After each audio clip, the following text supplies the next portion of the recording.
This is Tech Tuesday. We finally made it to another installment. Really appreciate the fact that you all made time, especially considering the fact that much of the nation is gripped in a winter storm right now. So hopefully you all were treated to some nice snowflakes outside this morning if you're in Birmingham.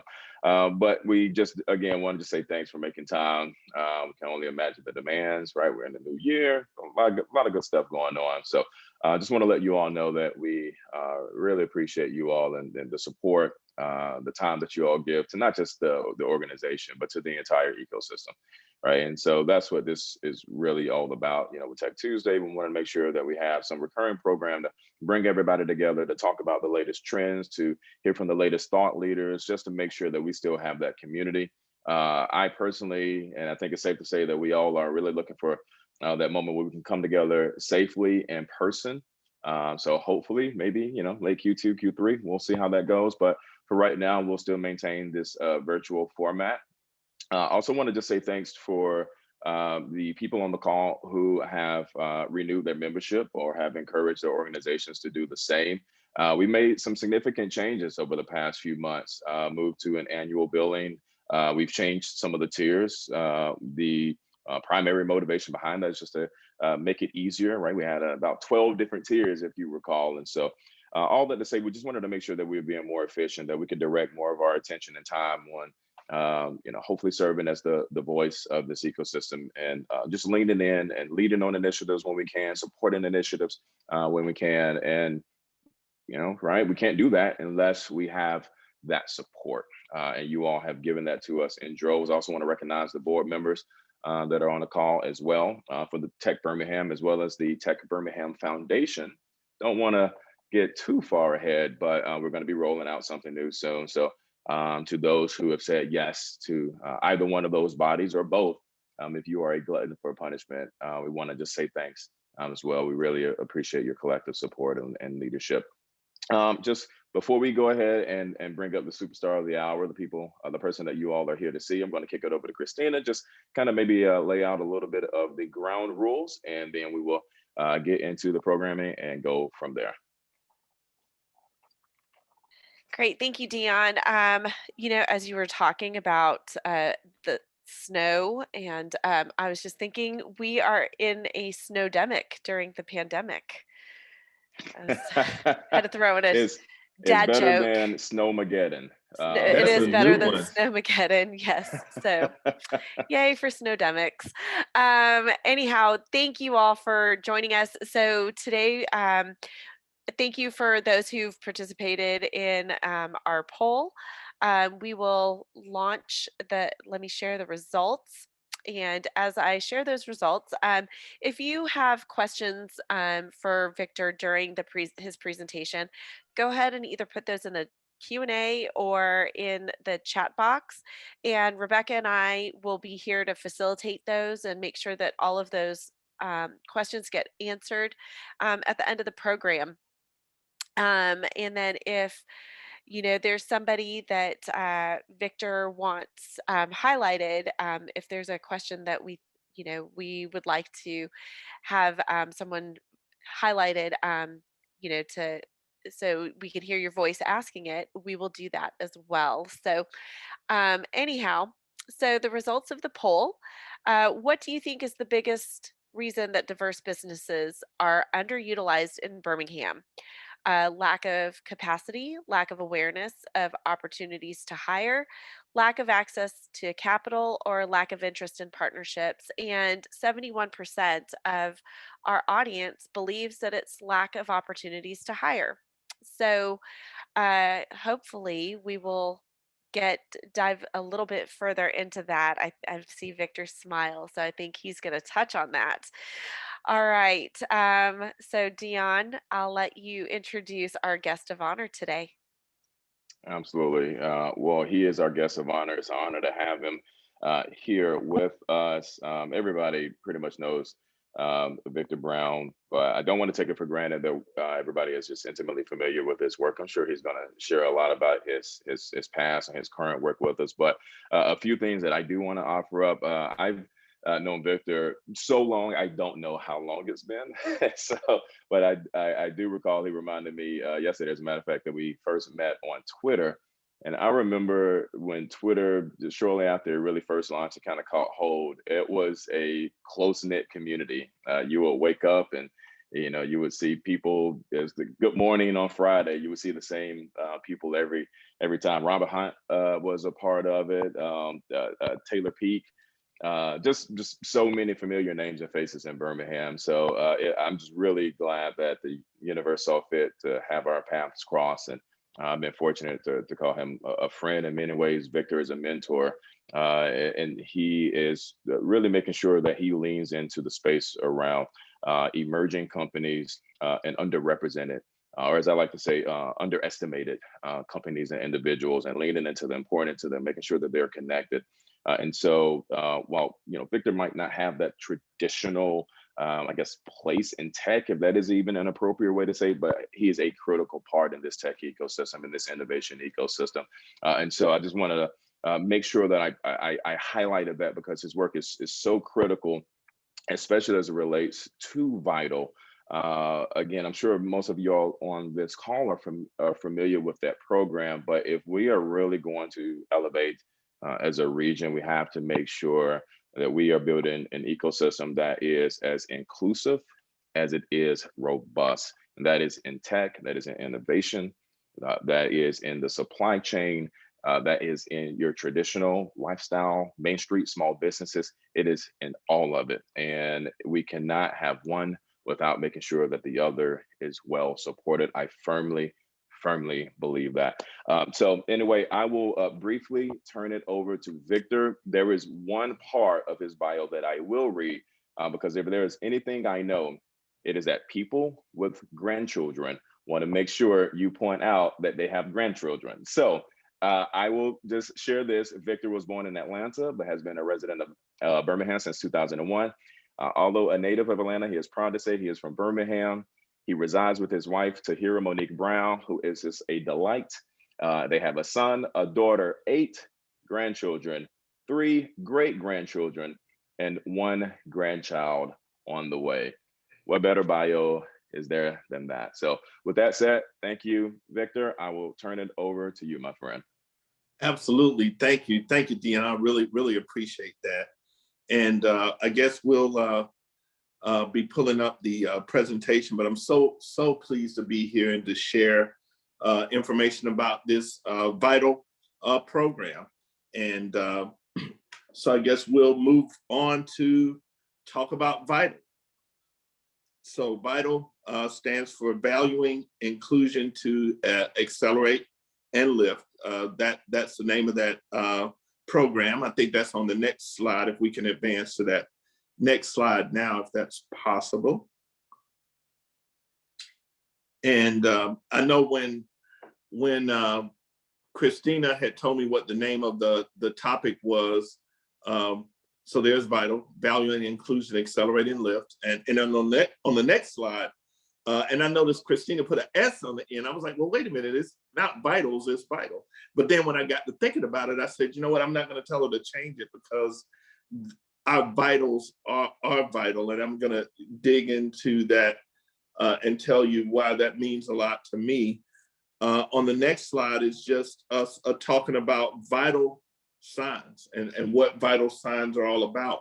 And as I thought about vitals, I said, you know, I really want to take some time, some quality time, to get into vital signs. So when we think about the human body, vital signs touch on body temperature, pulse rate, respiration rate, which is rate of breathing. Something I didn't know, and I guess if I was a medical student, I would, but blood pressure is not necessarily a vital sign, but as you know, that's one of the first things that's checked when you go to the doctor is, hey, we're gonna check your blood pressure. So that is critical. Vital signs are very critical and very important as we delve into health for our bodies, health for our lives.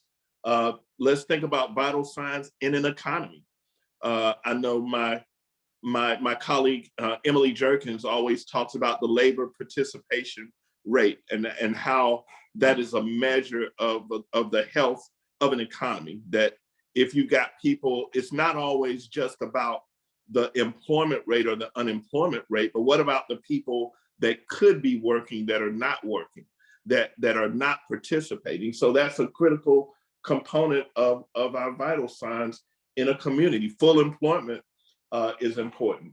I would venture to say that 2020 would lead many of us to know that all these factors are really key as we look at these opportunities. And diversity, equity, and inclusion certainly rose up for many communities around our country. Birmingham is definitely no exception in that whole conversation about DEI and access to opportunities. When I started my career, I heard, one of the first things I heard at my job was, there are no Blacks at our company that are qualified for management. And as a young person in my 20s, I did not like that comment. I took offense to it. And over the course of the next 5 years, I took action related to that comment. I started taking courses on becoming a supervisor. I started teaching courses on being a supervisor. So here I was, not managing anyone, but becoming an expert in what does it mean to supervise, to manage, to lead people. After 5 years, I left that job and went to another job where I had an opportunity to be the manager of about 12 people as the assistant controller at an operation at the Hartsfield Atlanta International Airport. Great opportunity, increase in pay, but what I experienced there was tremendous racism, and it broke my heart, but it woke me up to the reality of some of the things that many, not just me, but many others experience when they work in corporate America. It was a growing experience for me. I used to read resumes and hear about what people were looking for when they were looking to hire employees in certain leadership positions. And I used to always read this word about seasoned, and I would get upset. I don't know why, what they mean by being a seasoned professional, but I think our seasoning comes when we have situations where we're being mistreated, where there's just as Dion shared, a lack of inclusion. So what it's all about, as you can see on the screen, is we all deserve a seat at the table. We all need to have an opportunity to have a seat at the table. And in many instances, even today, we just don't have that seat at the table. And we really need to do something about that. How do we identify those that need a seat at the table? Once they get that seat at the table, and I wish we had time to go into all of the findings on emotional intelligence and what that means for the retaining of a diverse level of executives, even on the board of directors. But that, in the interest of time, we can't do that. But what we will do right now is diagnose the problem. So as we diagnose the problem, what is the problem that arises in these situations, these issues that are similar to the vital signs that we talked about? Well, as we diagnose, lack of inclusion really comes to the forefront. A lack of inclusion really impacts that.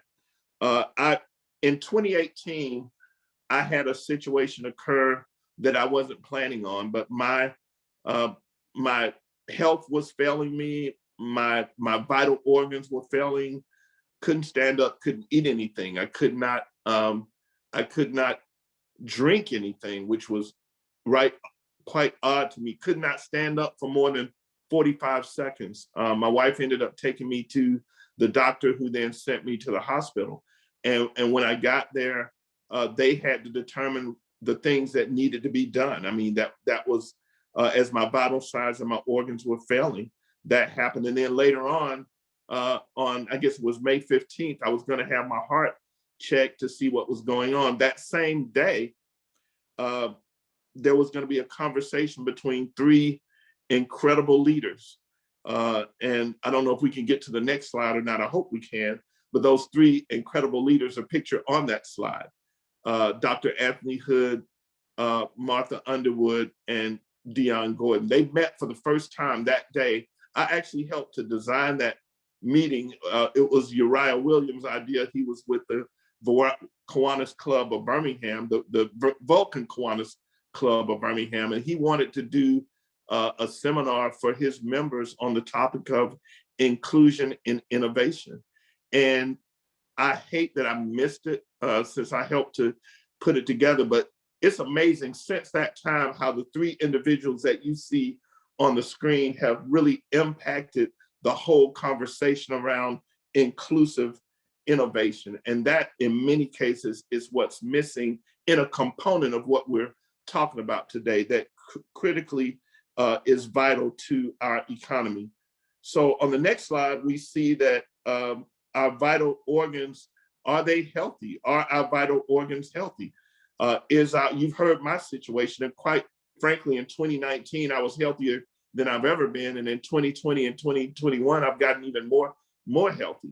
But then we've got work to do that's vital for our economy, for our businesses. And as you can see on this slide, I would venture to say that maybe our vital organs are not as healthy as they could be. Has it always been that way? On the next slide, as we look and reminisce on the past and what our city looked like years ago, just from outside looking in. But let's take a look on the next slide in our neighborhoods that are right now called underrepresented areas. But there was a time on that next slide, we'll see that prosperity was existing in Black and brown communities throughout the nation, and Birmingham was no exception.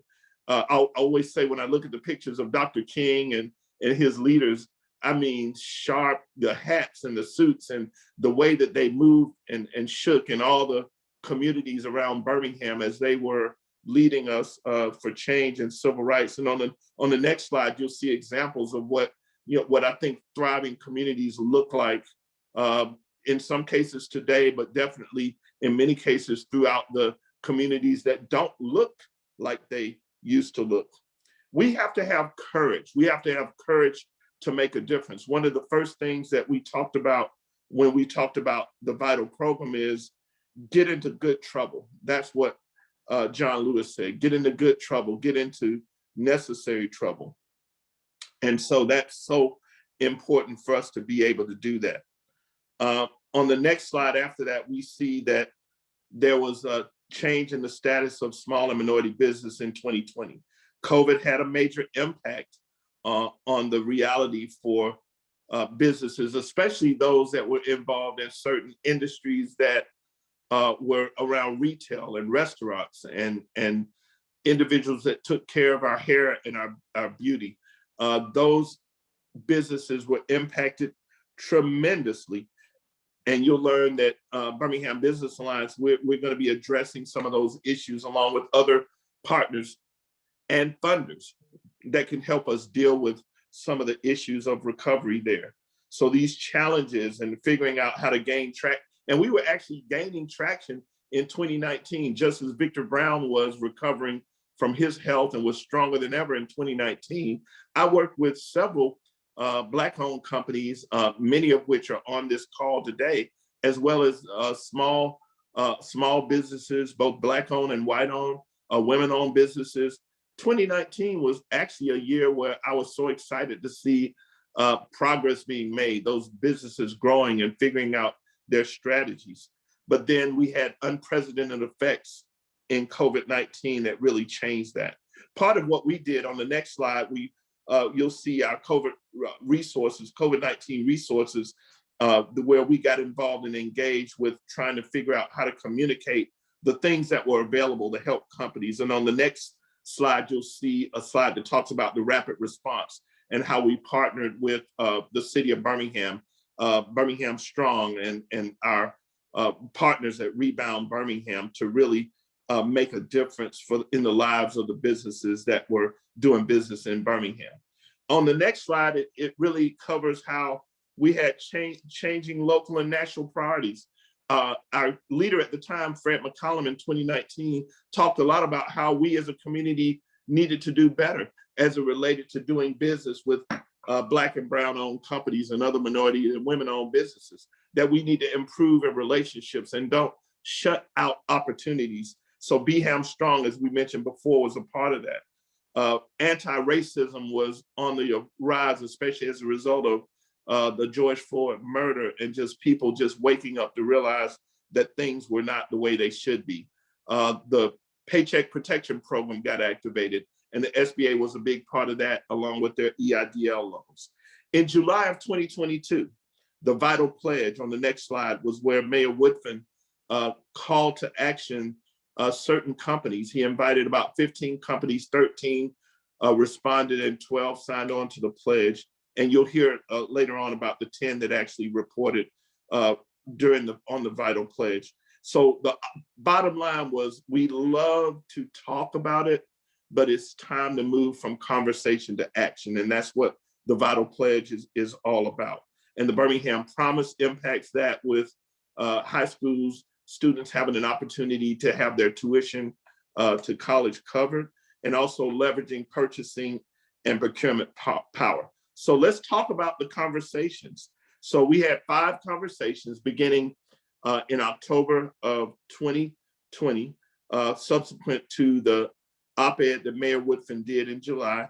The first conversation was around defining, what is vital, making introductions to the team, setting the goal and objectives, helping people understand the importance of the work.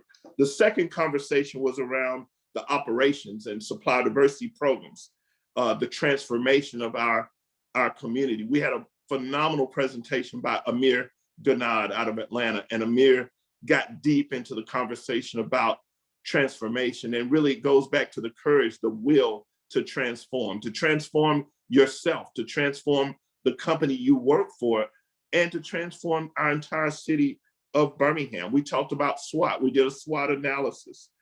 We talked about DEI for Birmingham. And then we selected a chair, who was Demetria Scott from UAB.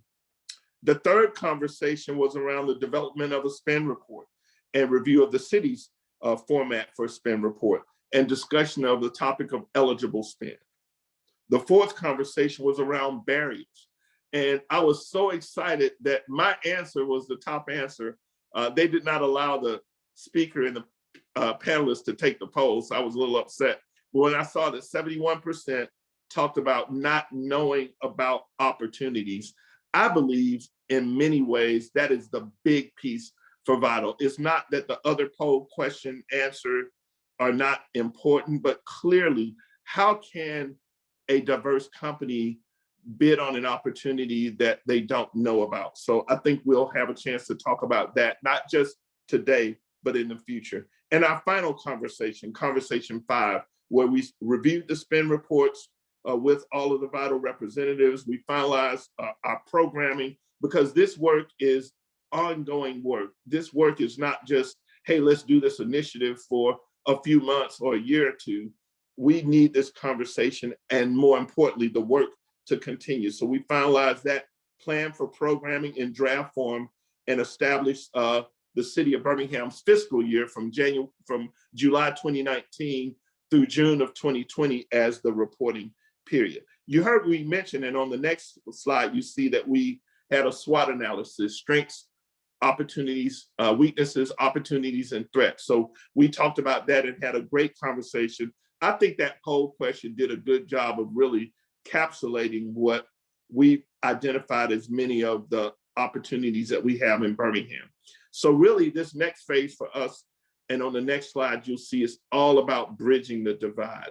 How do we take the minority, women-owned, and diverse business enterprises, and you remember the picture of the table, the seat at the table, how do we bring those companies to the table for deals? It's all about making deals. As an economic developer, I'm part of a group that every day we wake up and we're trying to make a deal with an existing company that wants to expand. We're trying to make a deal to bring companies to Birmingham from other cities. And we're also trying to encourage diverse businesses to make deals that will help them grow, hire employees, increase their revenue and their wealth. Let's take a look at the team. So this team is comprised of the city of Birmingham and the Birmingham Business Alliance. So you see here, we've got Koyate Hauser, Amelia Muller, Monique Shorts, yours truly, Lauren Cooper, Emily Jerkins, Mary Margaret Gunn. Many others support what we do, but I could not let this presentation go by without giving a shout out to some of the most incredible people I've ever met that have really helped to stand this vital program up.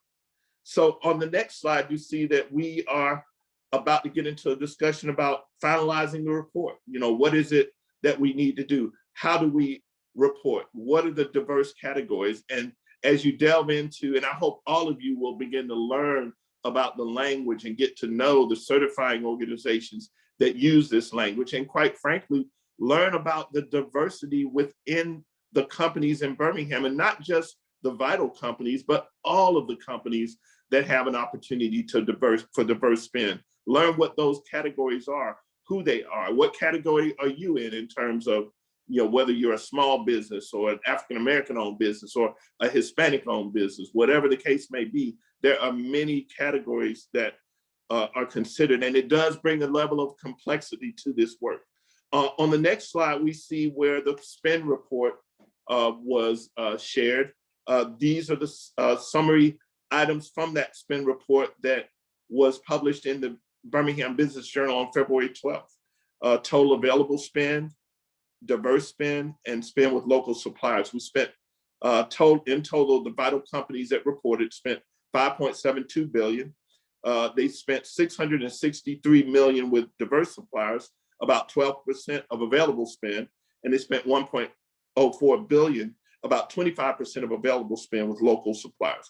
The city also did a press release along with this spend report. Some of you may have seen that release on LinkedIn, and that was great that the city accompanied that release and talked about the great work that the team did to make this a reality. Also, there's a BBJ cover story that goes along with the numbers that is great, and I would definitely recommend, if you haven't already, to take a look at that BBJ cover story that talks about Birmingham's vital endeavor. On the next slide, we see the 10 companies that reported: Alabama Power Company, BBJ, Blue Cross Blue Shield of Alabama, Ford Construction, Mayor Electric, Protective Life, Regions Bank, Shipped, UAB, and the World Games 2022. So let's talk about action plans, because remember what Mayor Woodfin said, it's time to go from conversation to action. What I listed here is we're going to activate an inclusive procurement roundtable. Remember, this work is all about continuing the work, not just talking about it and then, hey, next year we'll do another spend report.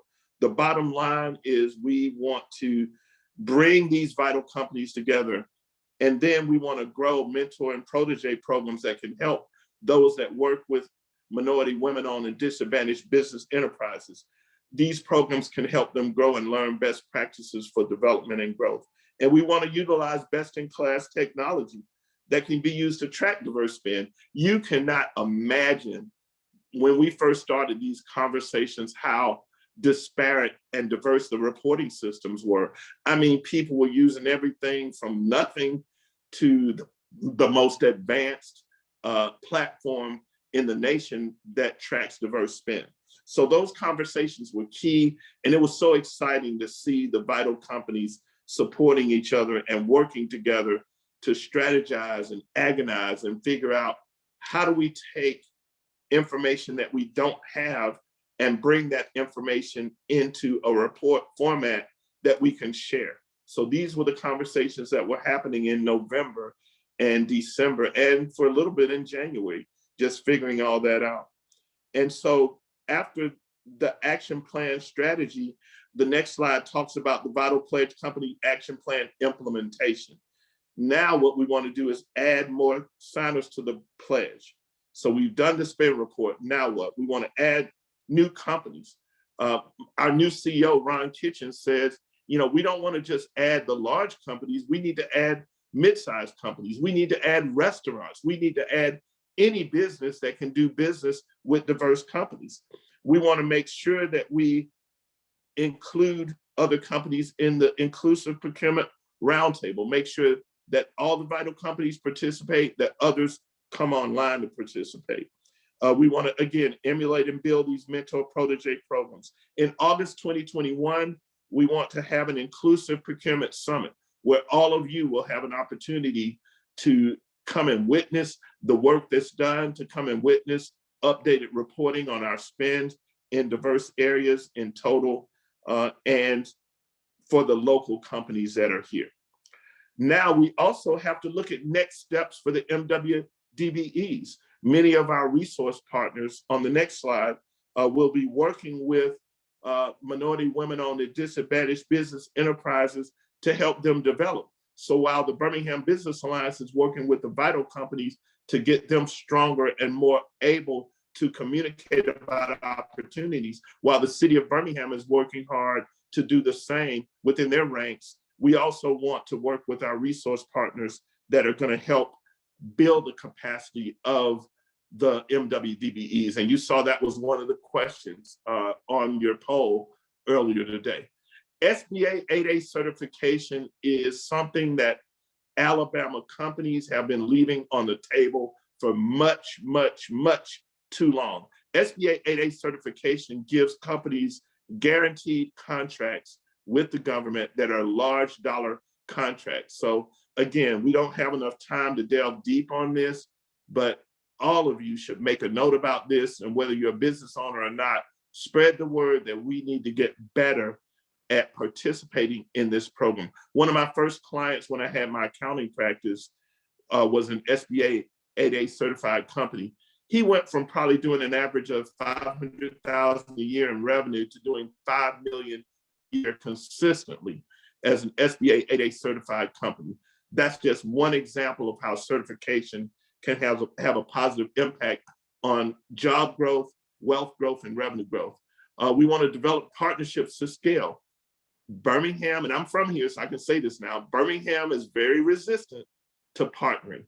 What I've heard, a lot of our vital companies and many companies that are large that have not signed on to vital is they cannot seem to find diverse companies that are willing to partner. Partner to scale, to build. If you can bring 5 companies together that have 5 or 10 employees in a joint venture partnership, you instantly become a 25 to 50 person company. There still exists resistance in this area. So that's part of the homework that we must work on as the companies open up the floodgate to potential contracts. We want to utilize community resources that can help contribute to growth. We want to become tradable. One of the favorite words that we talk about at the Birmingham Business Alliance is we know that there are many companies that want to be, that are non-tradable, that are in retail sectors and others, but we need more companies to select expanding, even if they don't leave their current company, maybe expand into a tradable company. And what that means is that you do business not only in the city of Birmingham, but throughout the Birmingham region, doing business in Huntsville and doing business in Montgomery and Mobile. But of course, keep your headquarters in Birmingham because that's where it belongs. But we want you to become tradable. We want you to develop revenue that's coming from all over the Southeast, all over the nation, and in some cases, all over the world. And then we want to help encourage people to obtain their certifications so they can ensure continued growth. Certification is not the be-all, end-all, but it is an open door to opportunities for your company.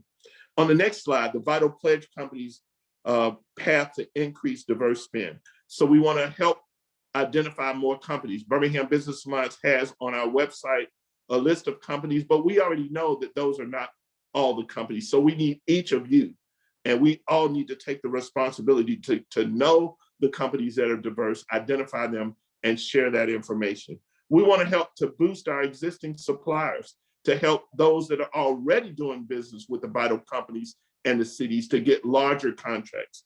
We want to increase engagement between buyers and sellers, and in turn, bring the procurement professionals to the table. Too often, the supplier development and the supplier diversity teams are working closely and advocating for the companies, but we're going to have the boldness to encourage and really hold accountable procurement professionals that may find a greater comfort level in doing business with the companies that they've been doing business with for 20 years and say, we've got to give new companies an opportunity to come into this space. So the next slide, we're making a move to action to increase diverse spend. On the next slide, think about that picture of what Birmingham used to look like. And now we have that picture of that strength of our foundation and the time now for our past to meet our future, that the glory days of the beautiful neighborhoods. I love Inslee. I love going to Inslee. I love driving through Inslee. I love going to restaurants in Inslee. And Inslee, communities like Inslee and Fountain Heights and others, they need us to support those businesses, but to support Vital in a way that brings those communities to life, because this isn't just about business, it's about people. Like Mayor Woodfin has said ever since he started campaigning for office and got to become our mayor, it's really about people. And that's what this initiative is about. And that's what many initiatives that you'll be hearing about over time are gonna about. So capable Black businesses, diverse business growth, inclusive innovation, building awareness of the recovery. And again, you'll be hearing about a lot of that soon. Well, what about you? What about us? What about me? What is our call to action? So be involved, be bold, impact your world. Don't procrastinate. I'm guilty of that sometimes. Make a difference. Encourage at least one MWDBE to become certified with one or more third-party agencies. There's going to come a time when self-certification, which as you delve more into the Vital Pledge, you'll learn more about that. Self-certification is probably going to start fading away, which means that the Vital companies and other large businesses are going to require third-party certification that you really and truly are a diverse business. Encourage companies to build a team. One of the things I know my colleague John Nugent and I tell startups is the path to whether it's winning money at Launchpad or getting an investor, the investor wants to know, how are you going to execute? If I invest $1 million in your company as a VC, if I invest 50,000 or 100,000 in your company as an angel, how are you going to execute? Well, execution requires a team. And when you scale and grow, if you're going to scale and grow to a company that's generating 100 million a year, then you need to have a plan to have a team.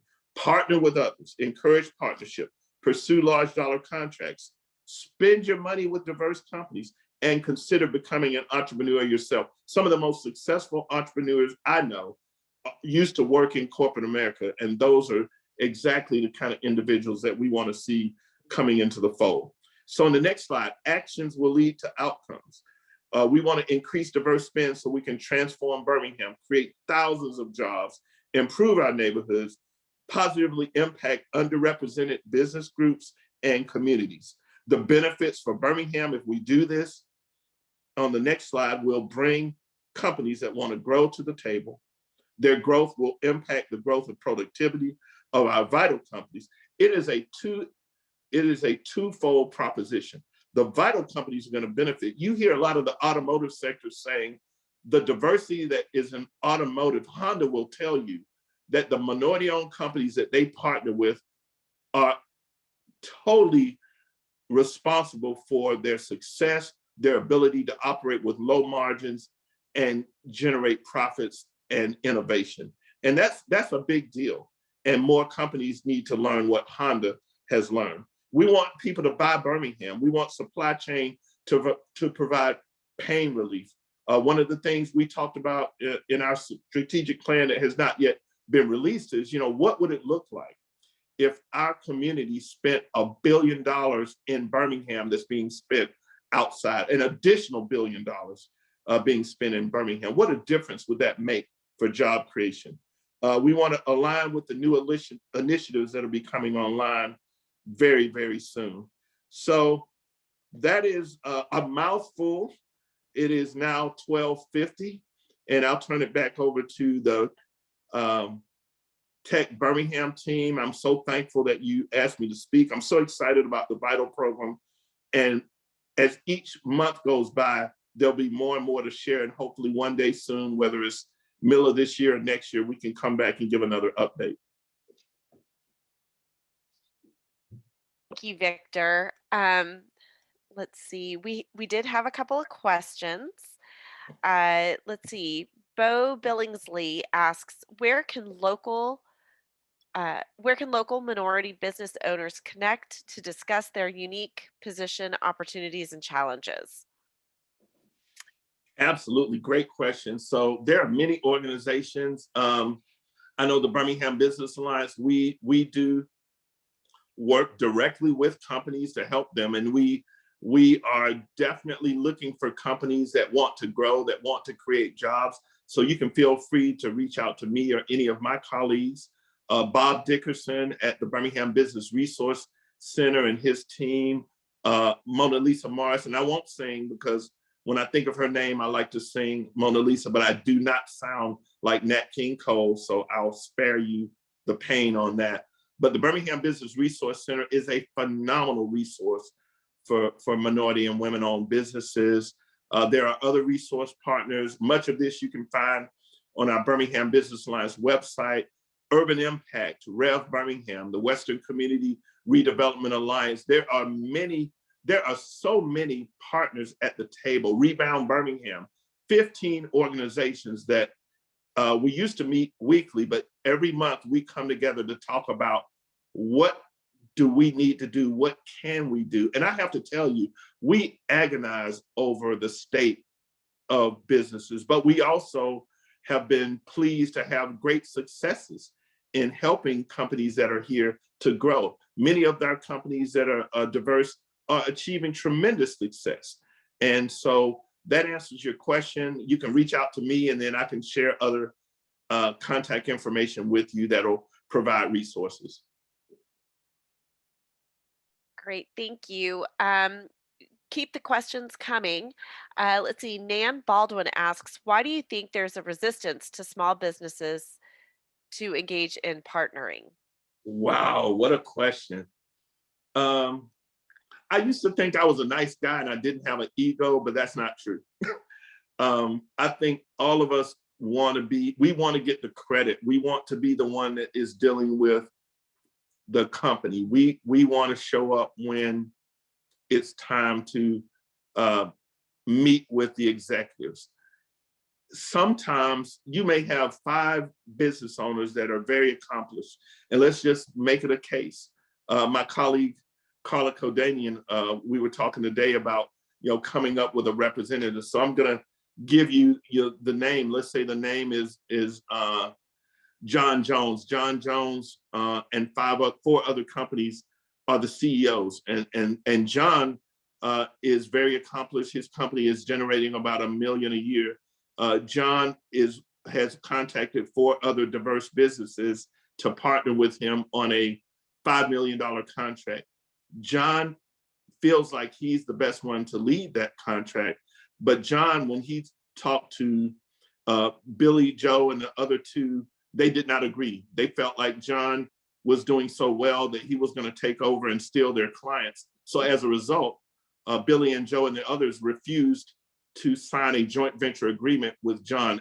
As a result, John's company was not able to get the $5 million contract. Neither was the other 4 companies. And as a result, the contract went to a larger business out of Atlanta that was diverse. And in some cases, it may have gone to a larger majority-owned company that had a multi-billion-dollar company that had the ability to handle that. So in answer to Nan's question, a lot of it is ego. Some of it is, quite frankly, it's jealousy, and it's fear. It's fear that, I may not be able to perform as well, or maybe there's something I'm concerned about that's going to cause me to not only just get this one contract, but then when it's time for them to pick one company, they're going to pick somebody else and not me. That's just one of many reasons. And I'd love to hear any thoughts of anyone else that has thoughts about why can't we have more partnerships in Birmingham? Well, thank you for taking the time to answer those questions, Victor. Well, if we don't have any more questions, oh, here we go. Ricardo, first of all, great job. What about your perception or expectation about the small businesses for this year? Do you have any schedule for this year to do a webinar like this? I will connect you, Victor, with Ricardo, and the two of you can maybe, plan something else um, later. And Absolutely. I'll reach out to Ricardo Sosa. yes, all right. Patrick McClendon writes, entrepreneurs owe a lot to sponsors and mentors who advise them and open opportunities through introductions. MWDBE owners probably have less access to people who have these experiences and connections. Any advice or programs to help them get mentors and sponsors? That is a great question. We and again, we have not rolled out our strategic plan yet, but in the area that I work in, and an area that John Nugent, our vice president of innovation, works in, we are going to be working diligently on creating opportunities for our businesses that are investors in the Birmingham Business Alliance to become connected with our board of advisors. As a start, that won't be the be all end all, but we are in communication with many companies throughout Birmingham. So we'd love to have the opportunity for you to learn about that the whole value proposition of having that relationship with the Birmingham Business Alliance. And it is so important for you all to know, regardless of whether you join the Birmingham Business Alliance or not, we are going to support you. We are going to be working very diligently on some programs that will be directing you to our board of directors, some of our executive committee companies and others. And we have an entrepreneurial roundtable for our investors, our small business investors. That entrepreneurial roundtable really is like a board of directors that helps you understand what it takes when you get into the room, because it's not always about getting into the room, but when you get into that room, are you ready? And when you're running your company, are you running it to the greatest degree you can so you can grow and have that capability? We want you to go from potential to true capability. And so please feel free. I love this question. I'd love to delve more deeply into with you on that question, because it is a key question. And there are other components that I know we don't have time to get into, but would love to do that with you one day soon. Well, great. We are just about out of time. So thank you, everybody, for those very insightful questions. Victor, thank you again for sharing with us today about this program. Dion, I will let you close us out today. Thank you very much. Well, I will be brief. Christina has done a great job kind of closing us out. Thank you, Christina. Thank you, Rebecca. And Victor, cannot say I have to, I'm trying to look at the doggone camera, but I got to look at your face at the same time. Mr. Handsome Man, thank you so much. Really appreciate you leading in and sharing this content with us, for your leadership and what you are doing around this space. I would not reiterate it because, again, you have clearly laid the case for a while. This is going to be vital for Birmingham's future and growth. So I'll just say thank you again to the audience. Really appreciate it. As always, make sure you are a part of the newsletter. Website is techbirmingham.com. As always, we post these really in about a day. You can find the recording on our YouTube channel. That is youtube.com/techbham. Make sure you are a member. Leave your faucets dripping, and we'll see you next go round.